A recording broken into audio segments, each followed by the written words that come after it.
Ayan. So, magandang gabi mga Q. Welcome po dito sa aking YouTube channel, Super Q TV. Ayan. So, para dun sa mga nagtatanong kung kamusta na ba yung update sa paghahanap kay Joras Flores at kung nakita na ba si Joras Flores. So, inuulan po tayo ngayon mga Q ng message na nagtatanong kung kamusta na nga ba. Ayan, lalong-lalo sa Facebook natin mga Q kasi hindi na ako halos nag-update sa Facebook. Dito na lang po talaga sa YouTube channel natin. At syempre, doon sa TikTok natin, sobrang dami pong nagtatanong kung kamusta na nga ba yung paghahanap. Grabe, sobrang dami pong nag-aalala. Yan, naghihintay ng update dito po sa pagkawala ni Joras Flores.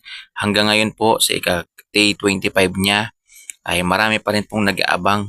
Yan, marami pa rin pong nananalangin na sana ay makita po siya. At deserve nila mga yun na masagot natin yung kanilang mga tanong. So, hindi ko naman sila kaya isa-isahin doon kaka-reply mga Q. So, sana mapanood nila to.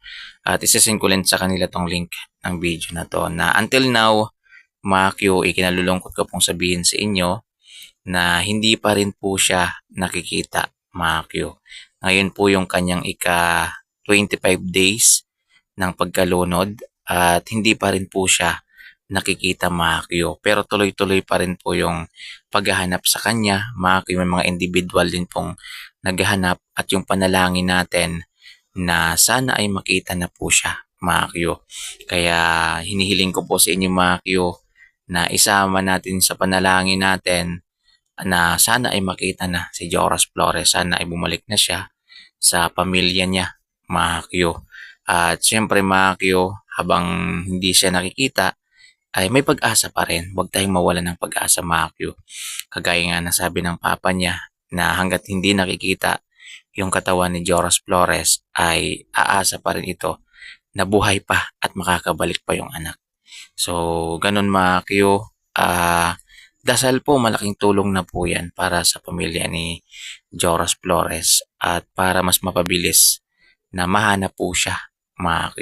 Although marami tayong naririnig na mga haka-haka mga Q about dito pero hindi ko na yan pinapakinggan mga Q basta ako. Naniniwala pa rin ako na makikita pa rin po siya and makakabalik pa rin po siya sa kanyang pamilya mga Q.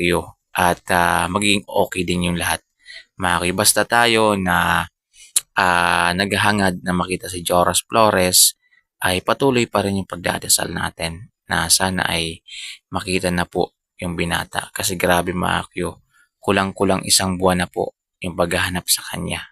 Diba? Mga Q, ngayon po yung ika-day 25 ng pagkawala ni Joras Flores. So, mag-1 buwan po siya sa February 29. Kaso walang 29 yung ano ngayon eh. March 1, mag-1 buwan po siya mga Q.